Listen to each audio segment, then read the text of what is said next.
The following program may contain coarse language, violence, nudity, mature subject matter, or scenes which may not be suitable for all viewers. Viewer discretion is advised. This is the X-Zone Broadcast Network, broadcasting worldwide on broadcast affiliates and satellite program providers, including CNN Broadcast Network, Sirius Satellite Network, Star Media, Good News Radio Network, Angel Broadcast Network, Wiki Broadcast Network, and WPBN TV. For more information on the X-Zone Broadcast Network, visit us at www.xzbn.net.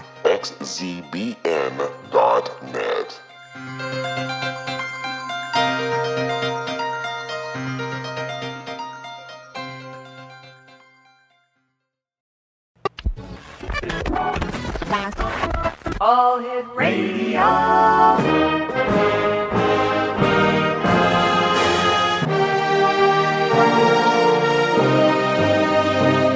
Welcome to the X-Zone, a place where fact is fiction and fiction is reality. Now, here's your host, Rob McConnell.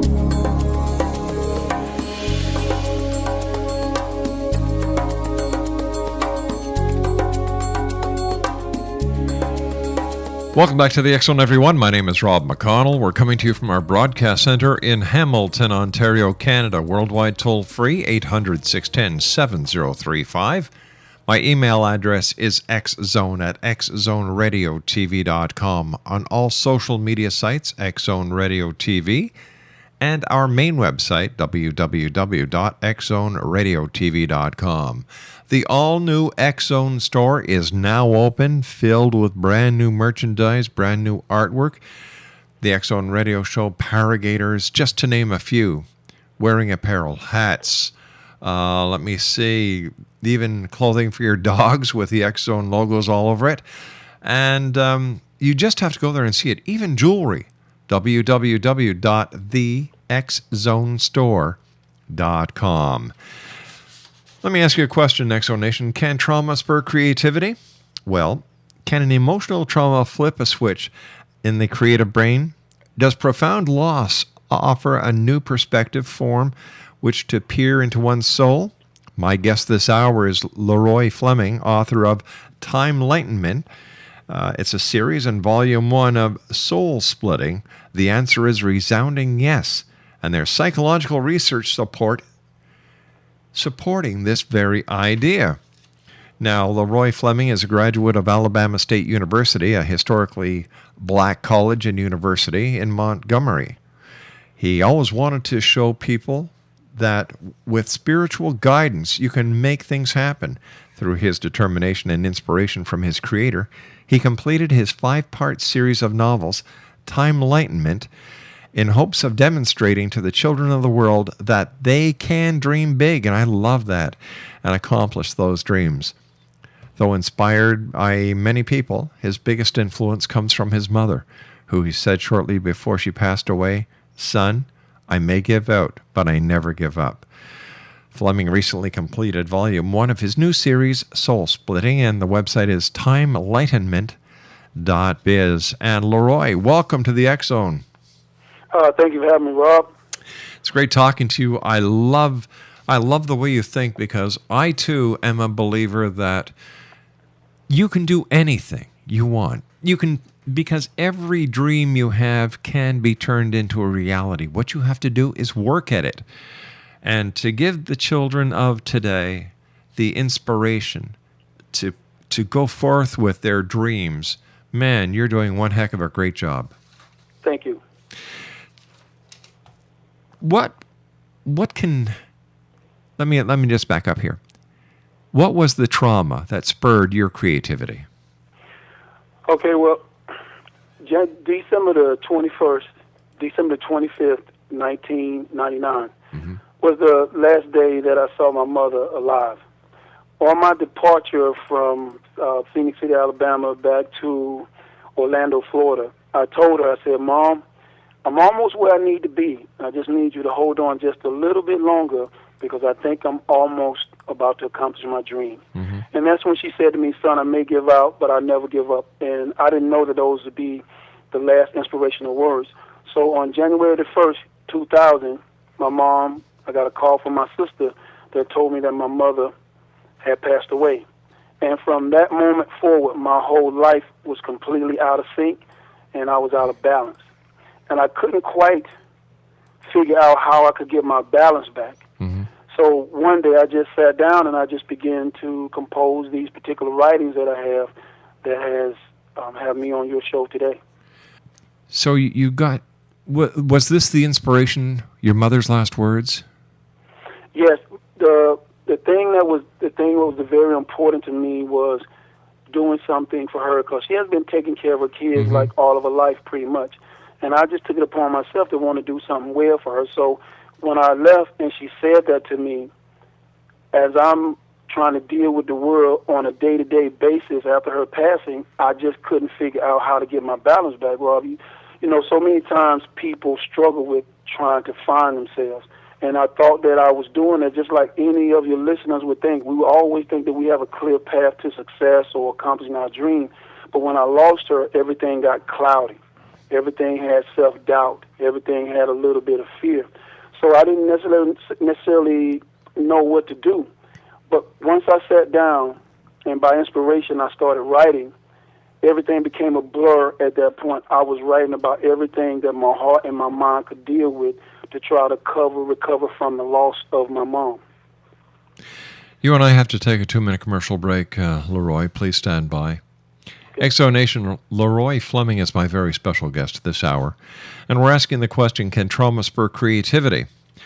His website is www.timeenlightenment.biz. That's www.timeenlightenment.biz. And Leroy and I will be back on the other side of this 2-minute commercial break as we continue here in the X Zone from our broadcast center in Hamilton, Ontario, Canada.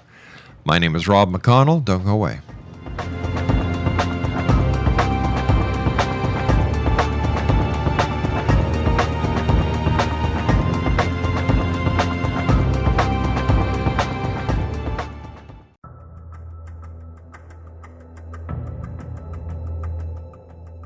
Modern Esoteric, Beyond Our Senses by Brad Olson, consummates the lifeology story about where humanity originates.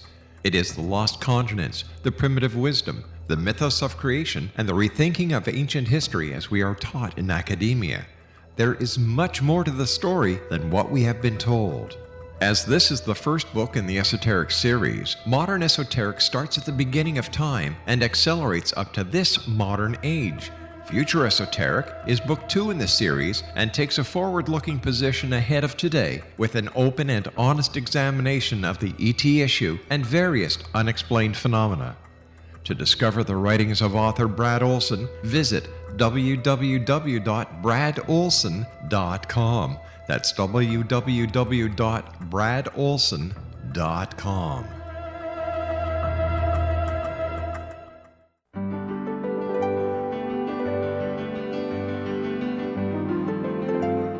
Named one of the world's greatest psychics, Elizabeth Joyce is now giving readings worldwide via Skype. Elizabeth Joyce is recognized for her clairvoyant ability to help find missing persons, her analysis of dreams, past life regression work, mediumship, and her accurate predictions. Elizabeth has been a frequent guest on the X Zone radio show with yours truly, Rob McConnell, now for several years. For an appointment with Elizabeth Joyce, call 201-934-8986 or Skype at elizabeth.joyce. And for more information, you can always visit Elizabeth Joyce online at www.new-visions.com.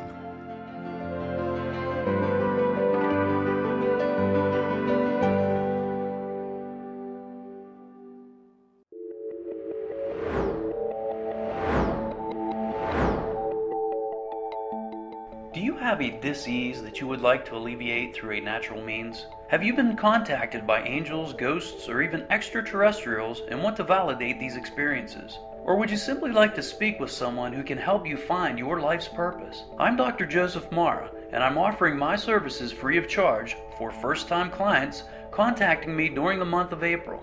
These free consultations include angel card readings, guided meditations, life coaching, and energy healing. If you have always wanted to explore these types of experiences but were skeptical or simply could not afford them, then take advantage of this free special offer. Contact me through my website, aguidinglight, spelled LITE.com, to schedule your consultation today. Until then, I offer you love, light, and laughter.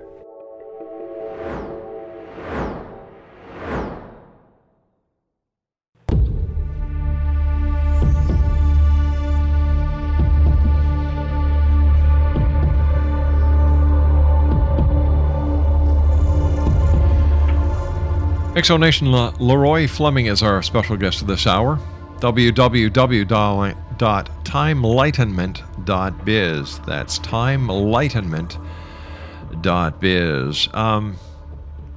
Have you grown from the loss of your mom and your writing in ways that you believe, Leroy, you otherwise wouldn't have grown without?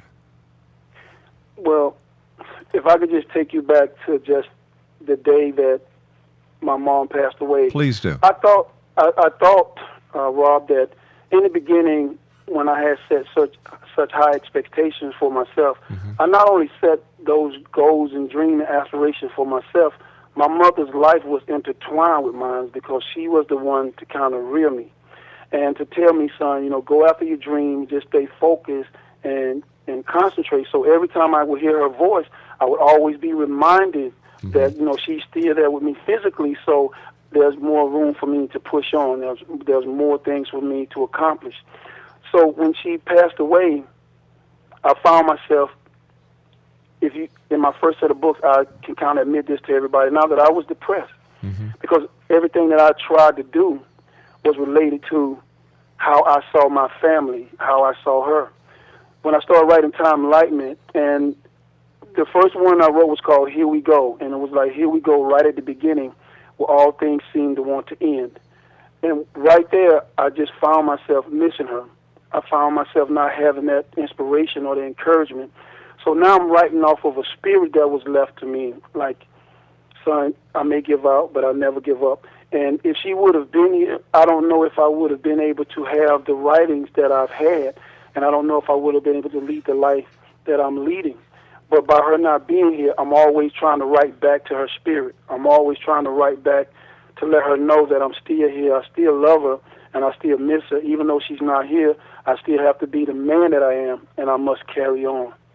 So, yes, I've learned that you're going to lose someone anyway. And I know people in your audience is going to experience that. But the thing about losing someone, I don't ever think that they set it up so that you don't grow. I think they want you to kind of share the tears that you have, which is what I did.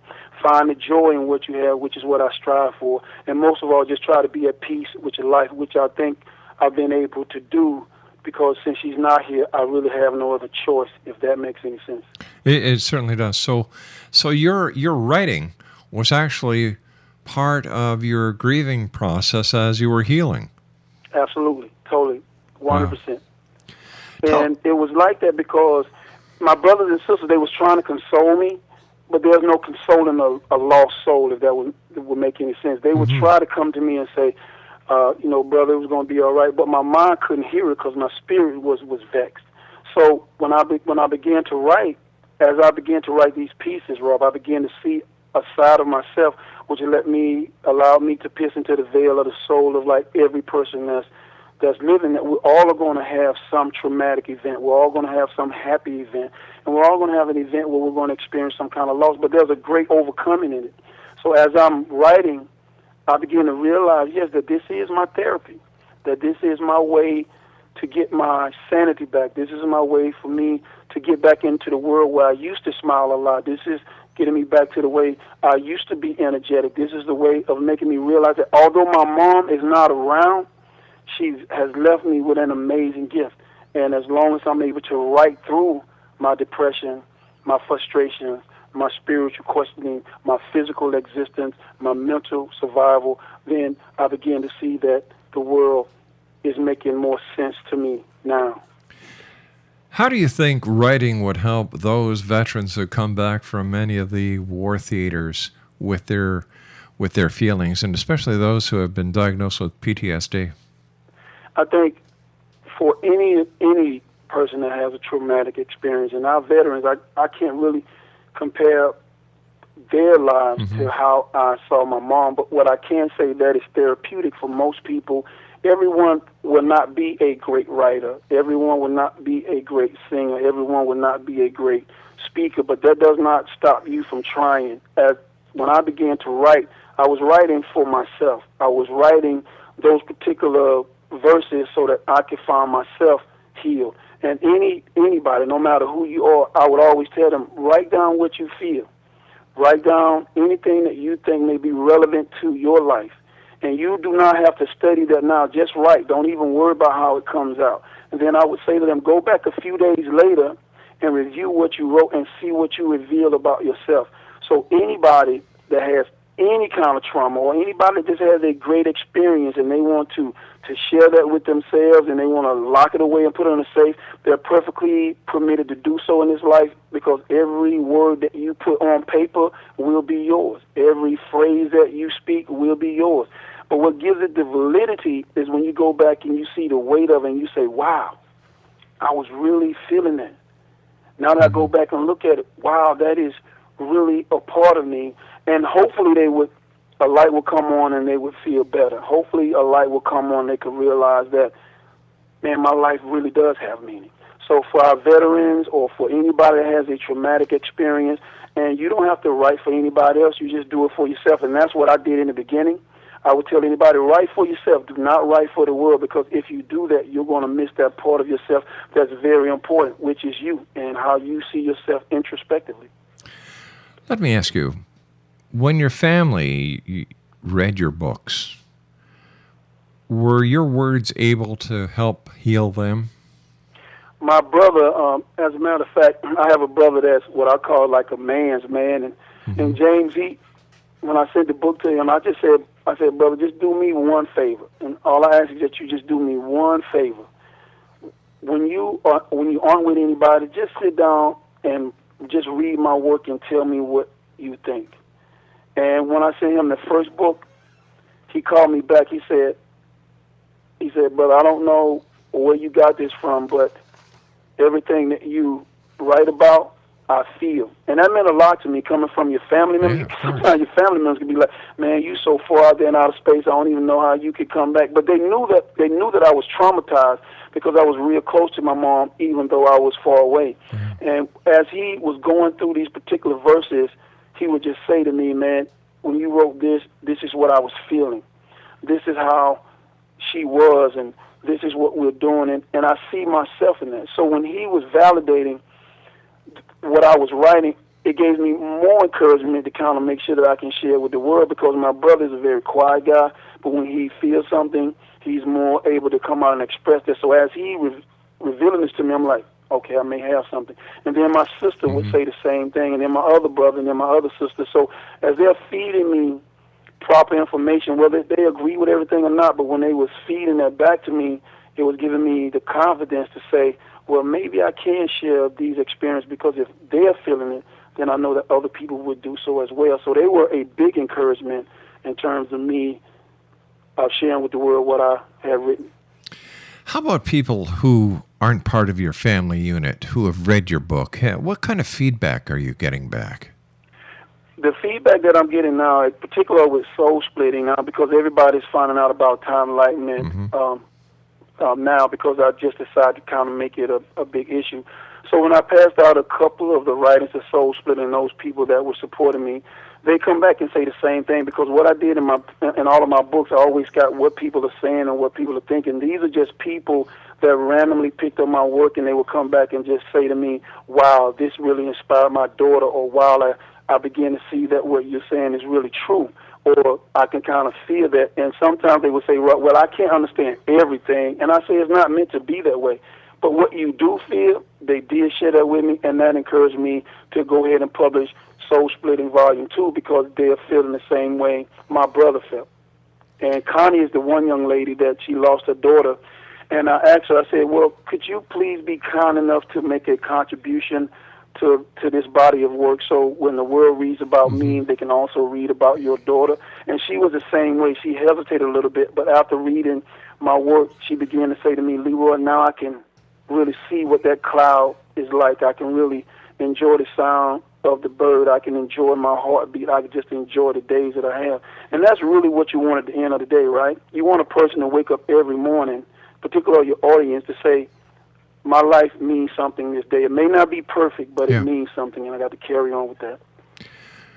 When you go out and you meet people on the, when you do your book signings and when you do the other publicity work that authors do, you must hear some very heart-touching stories about other people's losses and how they have found the strength to continue.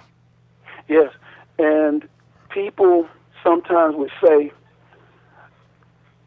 after reading my books, they would say, I already know that death is a given.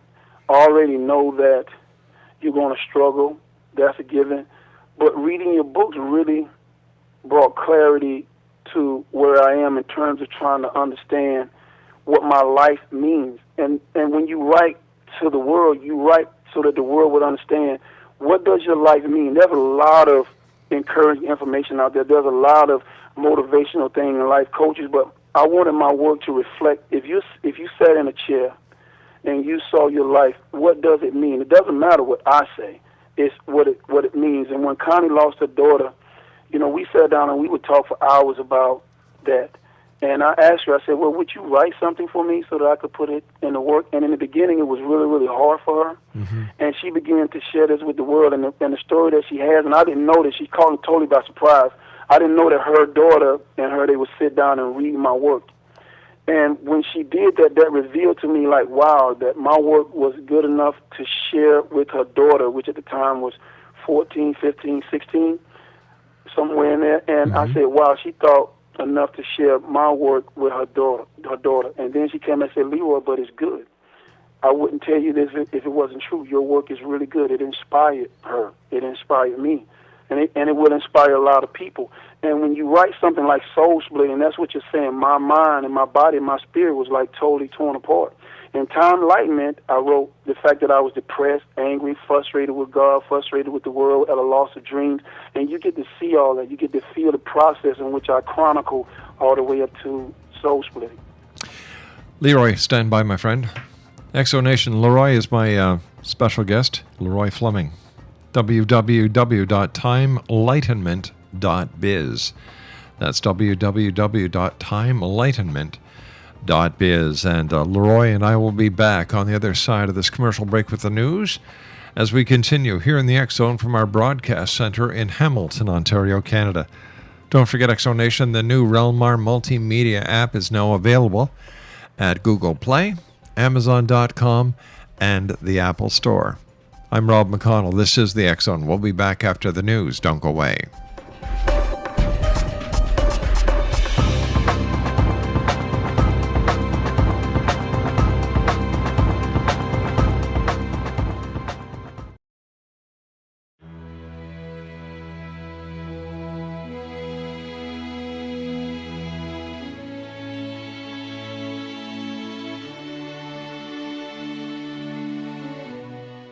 My name is Rob McConnell, and I would like to tell you about a very special lady that I have the pleasure of knowing, and that's Miss Sylvia Anthony. Sylvia Anthony believes the golden years are a time to gear up and get busy, not relax and take it easy. She has faced many hardships in her 84 years, but they have made her stronger and more determined. As founder and president of Sylvia's Haven, a shelter for women and their children near Boston, Sylvia has helped transform over 1,086 lives in the past 27 years, not only with housing, but also providing direction as to where they can go to develop the earning skills they want and need to live free from difficult domestic situations. Sylvia's Haven is everything to Sylvia Anthony, even calling it her magnificent obsession. Women who qualify for the program at Sylvia's Haven receive assistance via guidance counselors to find the appropriate job opportunity. Women and their children may remain at the housing for up to 2 years. At the end of this time, or sooner, a woman who is successfully employed and has an apartment or home may leave Sylvia's Haven to begin a new and independent life. Now this is where you come in to help make Sylvia's dream into a reality. Sylvia's dream is to have a Sylvia's Haven in every state to help as many women and their children as she can, and to help this dream come true. A crowdfunding site has been established which can be accessed at www.sylviasdream.org. Now that's www.sylviasdream.org. With your financial help and support, Sylvia Anthony will continue to help those in their time of need, not only in the Boston area, but with her dream of having a Sylvia's Haven in every state of the United States. Your help is needed to make Sylvia's dream come true. Please visit and give at www.sylviasdream.org. Once again, www.sylviasdream.org. And remember, the only difference between a dream and reality is just doing it. We need your help to make Sylvia's dream come true. Visit www.sylviasdream.org. Once again, www.sylviasdream.org. For the X Zone Radio TV show and the X Chronicles newspaper, I am Rob McConnell.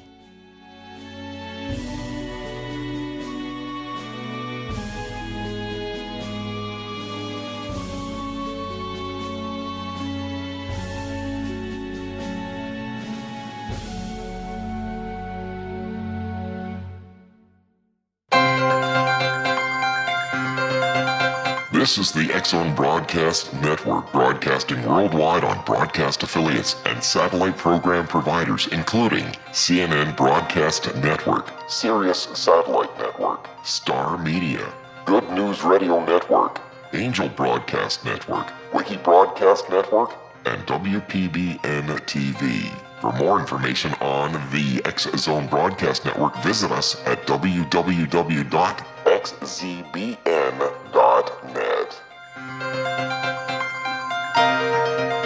Welcome back, everyone. Leroy Fleming is my guest this hour. We're asking the question, can trauma spur creativity? And from what I've seen and the own experiences in my life and in the lives that I have been fortunate enough to share both on air and off air, there's a definite yes. Leroy's website is www.timelightnment.biz.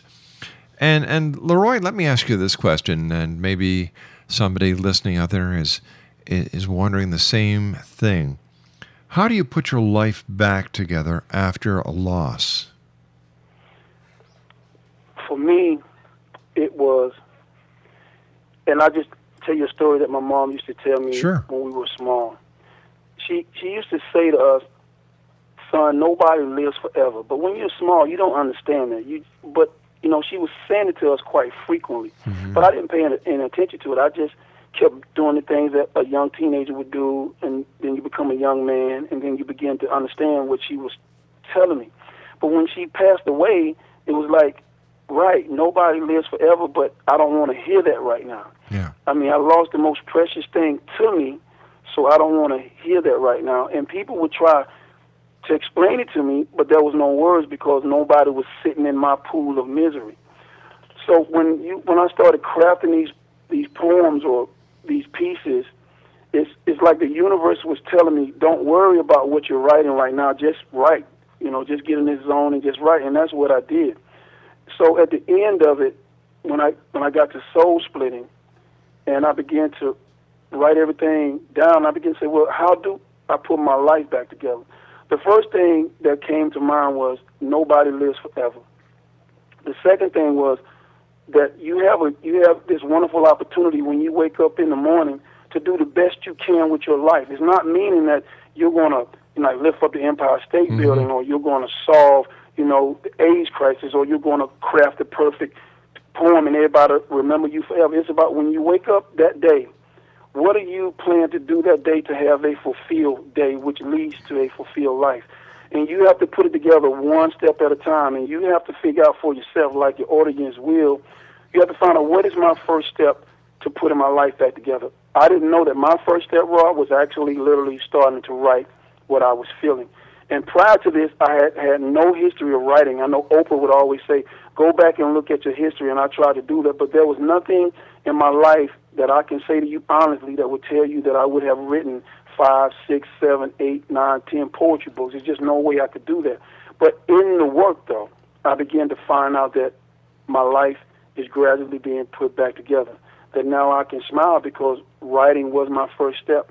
The second thing was, am I able to talk about this? Because in the Time Enlightenment series, I wasn't able to talk to anybody without crying, without feeling that pain of she's not there. But as I began to build this spiritual self-confidence back, or I began to see the world differently, when I walk out of my door now, I begin to realize I'm not where I need to be, clearly. But my writings has given me that first step, which is to realize that I am now the controller of my fate. Like, my mom is not here. I do miss her, but I know she will want me to carry this mantle for her and not to give up on my own life when I thought that it was, like, not even possible to accomplish a dream. But that first step is writing for me. It may be something different for your audience, but it has to be a first step. Every morning that you get up, there has to be a first step.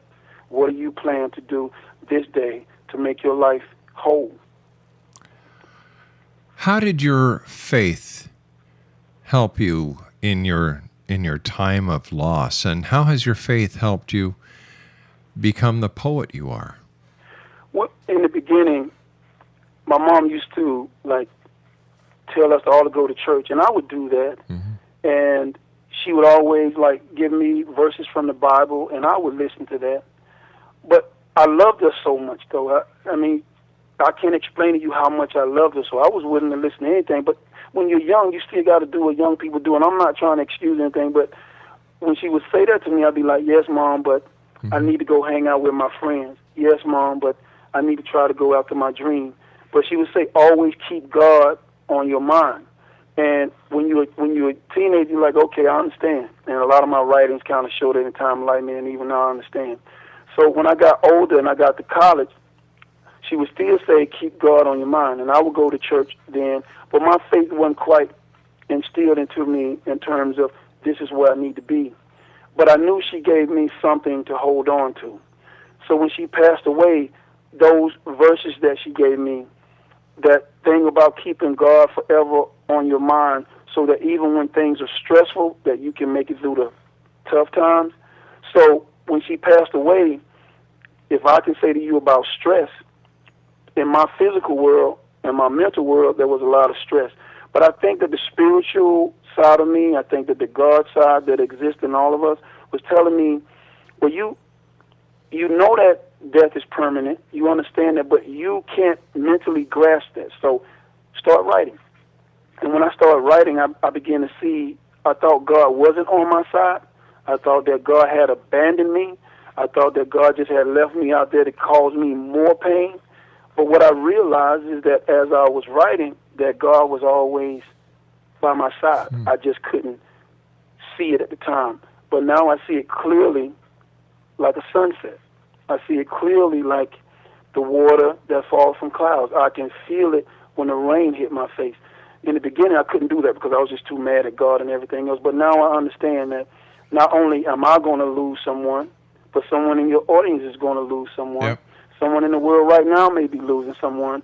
And I always think that the spiritual world is saying, this is going to happen, but what do you do to make your life make sense? Can you read some of your poems for us? Rob, let me see, can I give you one that, I would try to give you the one that I think that started it all, if that makes any sense. Sure. And the very first one that I wrote was called, it's titled, Here We Go. And it was written on June the 21st, 2000. And that was 6 months after my mom passed. And it starts off, it says, here we go, right at the beginning, where all things seem to want to end. Here we go, never looking at the universe. Here we go, never looking or listening to the sun, the rain, the clouds, and all things natural. Here we go, never questioning the things within, where all confusion starts and where things never end. Here we start rising, here we start trying to rise above a cloud when we are not wise. Here we start to leave our bed when our minds and hearts are never really fed. Through confusion, we move because we think that we have a groove, never knowing we are playing a game where most of us lose. Here we start to question from our bed. Here we start with an answer in our head. We are questioning now, and we begin to see that we can remove the clouds and really begin to understand me.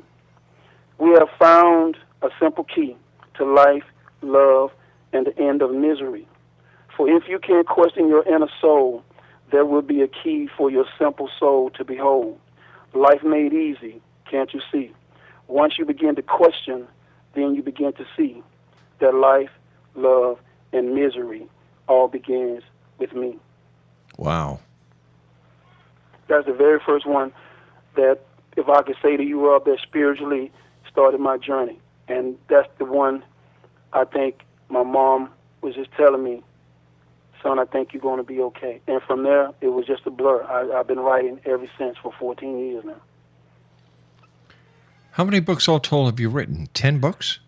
Yeah, I think right now I'm publishing number 7, which is Soul Split in Volume 2. But I've written all 10 of them. They've already been written. The next 5 they're already been written, and Ex Libris is publishing those 5 for me. But I'm now into book 11 or 12. I haven't counted, maybe 13, because I write so much.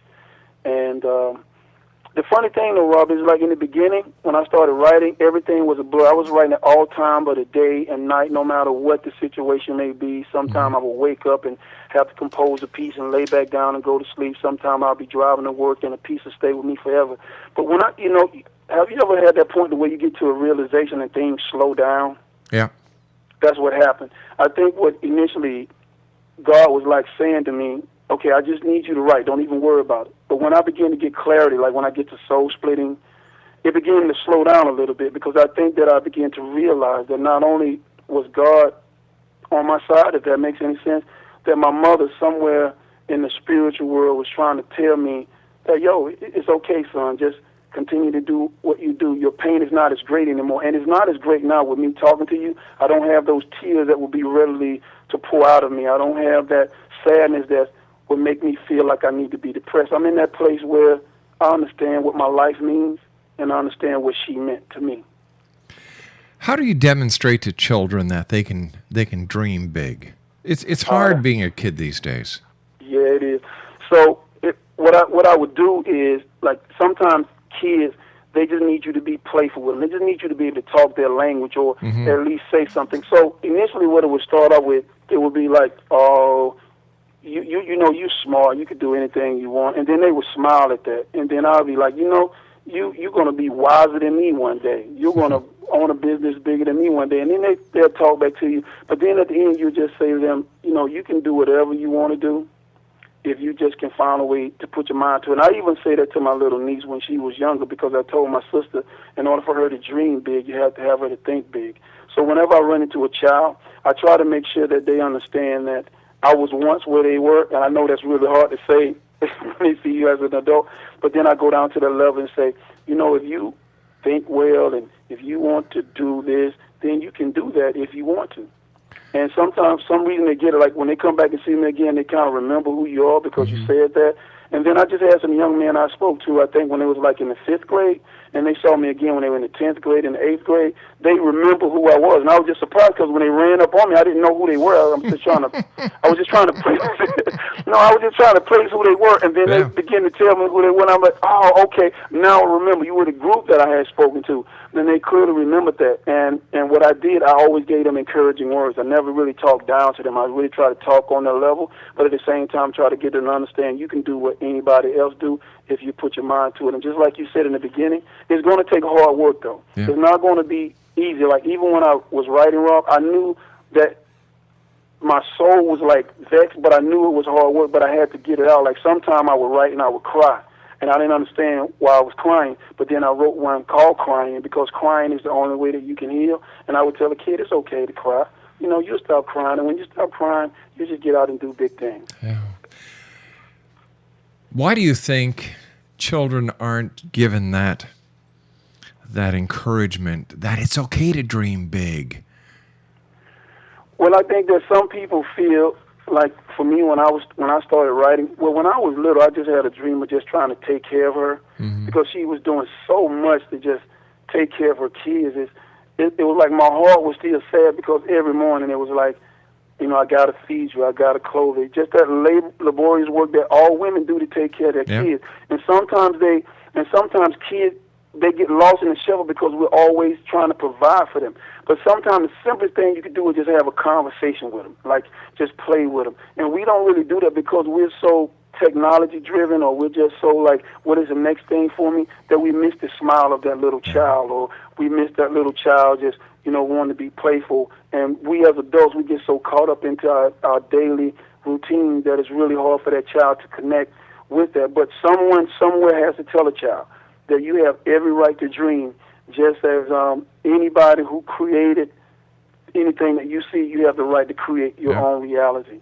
You see, I've always believed, Leroy, that the only difference between a dream and reality is just doing it. The dream is the idea. Exactly. Getting it to the point where it's actually done is the work process. So I admire you for the way that you work with children and give them the hope, because that's what dreaming does. It gives hope. Yes.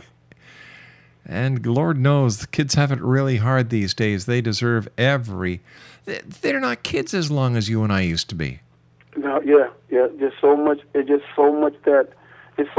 just drives the mental framework of adults first, if I could say that, because we were all once kids ourselves.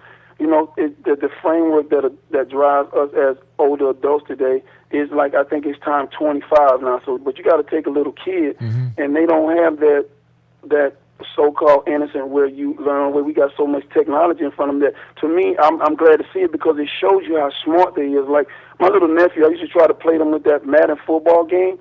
I'm still learning how to use all the buttons, but he's already mastered it, so he'll beat me 105-7. But I don't understand how. But his mind had adapted so quick. But then when you just sit down and say, tell me a story. Yeah. Well, the creative juice is not there because they spend so much time doing it, and there's nothing wrong with that. But every now and then, a child needs to be taken for a walk somewhere and just say to me, well, just tell me a story. Yeah. And what children really need, and this is my opinion, parents have to say to their children 3 little words that mean the world to any child. I love you. Yes. Give your child a hug. Let them know that they're loved. Give them I can remember ever since I was a kid, while I was living at home, I always got a good night kiss from my mom and dad. Yeah. It meant the world to me. Yes. And my mom was the same way. She would always tell us, and I'll give you an example. If I was bad, I was bad, and she would tell me I was bad, and I understand. Mm-hmm. And then she would just say to me that, I'm not going to be with you forever, but you got to understand, you got to have, good behavior. And she would always tell us that she loved us. And sometimes when you're small, you just take that for granted because it's just like, oh, that's just things that mom say, because I can just go back to just. Hey, Leroy, I hate to do this, old friend. You and I have to take a commercial break. We'll be back.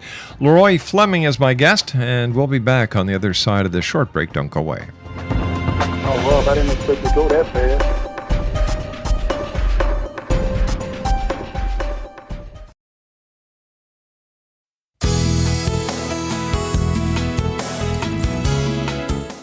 With each new extreme weather event or terrorist act, it becomes increasingly obvious that we live in uncertain and challenging times.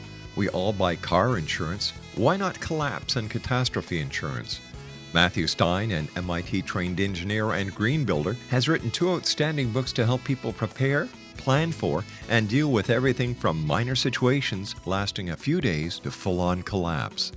Matt's first book, When Technology Fails, is a manual for self-reliance, sustainable living, and surviving the long emergency. This massive book covers the gamut from first aid and emergency preparedness to alternative healing, renewable energy, primitive living skills, and 18th century technologies that could be critical to your comfort and survival in a long-lasting crisis.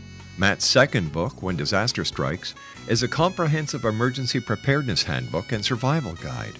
When Disaster Strikes is an essential item for every family's go bag. Both books are available at all usual sources. There's a wealth of totally free information posted at whentechfails.com, and author-signed copies may be purchased at mattstein.com. That's www.whentechfails.com and www.mattstein.com. enlightenment.com.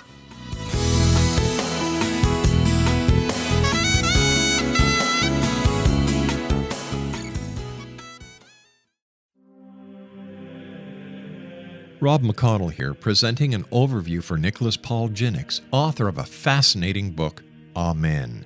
It presents facts revealed by Egyptologists, facts that enable us to understand why Amen is the beginning of creation of God. It provides recommendations for religious leaders of the major religions to unify their beliefs and teach the Word of God. Love one another. Amen informs people how mankind conceived God. It was the Egyptians that developed the concepts of a soul, a hereafter, and Son of God. And finally, after the worship of many gods, they conceived the belief in one universal God, the maker of all there is. For more information, visit www.futureofgodamen.com. That's www.futureofgodamen.com.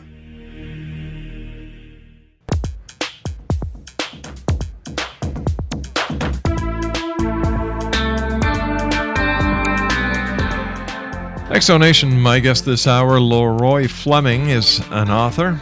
His website is www.timeenlightenment.biz. And I can tell you one thing, the question we asked, can trauma spur creativity, has certainly been answered yes this hour here in the X Zone. Leroy, thanks very much for joining us. Great pleasure talking to you. What's ahead for Leroy Fleming? Well, Rob, first of all, what I'm going to try to do, I'm getting ready to put out Volume 2 of Soul Splitting, and I hope that if your audience will go out and visit the website, timeenlightenment.biz, and Amazon.com, and BarnesandNoble.com, and Ex Libris for Soul Splitting. I hope that when they go and they begin to read about how I took this journey, I hope that when they go inside of the book that they can kind of see that what I'm writing is a reflection of something that we all are going to experience at one time in our lives or not. But the thing about it is, when you experience it, what do you do with your life when you can have some clarity about which direction you want to go? So my future goal is to one day, and it's going to sound really crazy, I just hope that one day my mom understand how much I loved her, how much I still love her, how much I care, and I'm not going to give up until God takes this pen out of my hand, as long as I am inspired to just write, because of she's saying to me, I may give up, I'll never give up, that I can keep pouring spiritual messages about love for family, friends, and people that you may not even meet, that when they pick up my books, that's what they find. And if they can find that, even if it's just one poem that just they may be able to identify, then as a writer, I've done my job. If they can find a whole book that they love, then as a writer, I've definitely done my job. But if they can find peace, meditation, and calmness in it, then I know that my job is done. Because at the end of the day, when you have all the excitement that you have, every human being has to go to sleep to regenerate so they can wake up the next day and start this journey all over again for another 24 hours. So if they're finding that now, whether they read my books or not, I just hope that they are taking advantage of their life. Because once those heartbeat expires, then you can't say, I wish I could have done this. Now that my mom is gone, if I really knew, Rob, if someone would have given me a crystal ball and I could actually see that happening, then I probably would have rushed a little bit harder.